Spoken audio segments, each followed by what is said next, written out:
Magandang umaga po.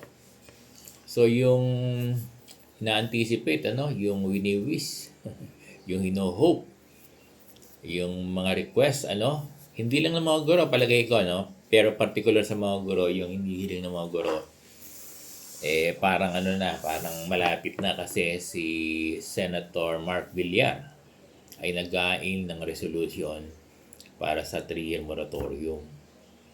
Diba? So, pagkakaintindi ko ay kasama yung mga PLI dyan kasi lahat ng institution na nagpapaloan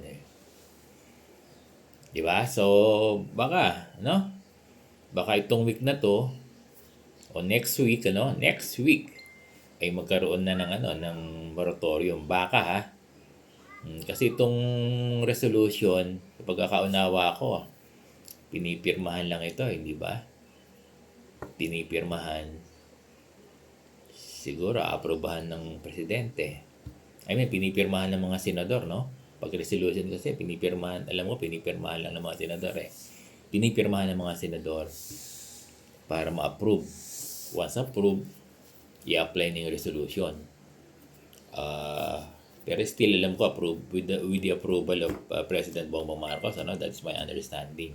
Pero, ang sinasabi ni Sir Bong, na lang yan, madali na lang yan dahil hindi naman yan batas. Hindi naman yan batas. Resolution para dito sa 3 months moratorium.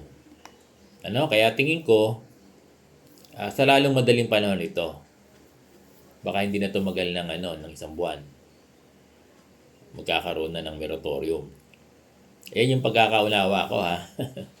Kasi meron ng, yung kay Senator Amy kasi, yes, proposal niya yon pero walang ganitong proposal niya yun siguro kay President Bongbong Marcos. Pero ito naman kay Senator Mark Villar ay meron ng resolution. Pwede niyong basahin, circulated.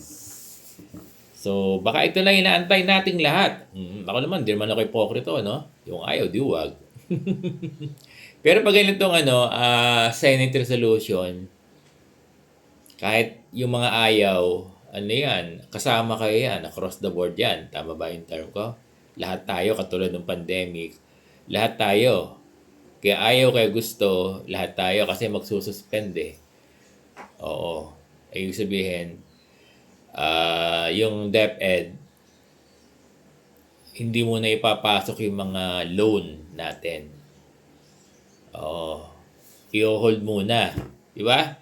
Ganun nangyayari yan Di ba yung DepEd natin, yung ahensya natin, siya nagbabayad ng mga utang natin sa PLI. Ngayon, kapag nagkaroon ng moratorium, hindi yan ipapasok sa ATM nyo sa land bank. Sabihin, ipapasok. Paano ba? Oo, ipapasok yan. Ipapasok yan sa ATM natin. Sa land bank. Yung buong sahod na walang kaltas.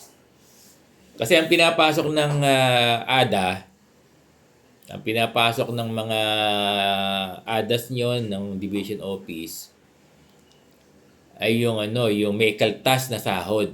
Yung deducted.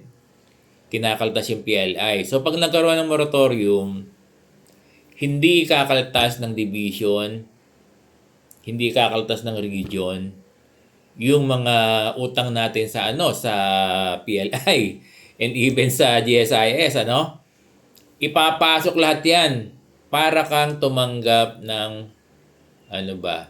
bonus. Yan. 'Di ba? May 2 bonus tayo. So ngayon, parang magkakaroon yan ng 3 buwan na bonus. Ganun yan. Buo ang makukuha mo sa iyong ATM. Ngayon, iiyak na naman, of course, yung mga garnish, Hindi nga lang malaki ang hindi niyo makukuha. Hangga't wala pang result yung yung inaano natin, Ang mangyayari diyan, lalaki nga lang yung hulog nyo doon sa plaintiff sa pinagkautangan nyo, matatapos ka agad. Yun ang malungkot, hindi nyo makukuha kahit magkaroon ng moratorium,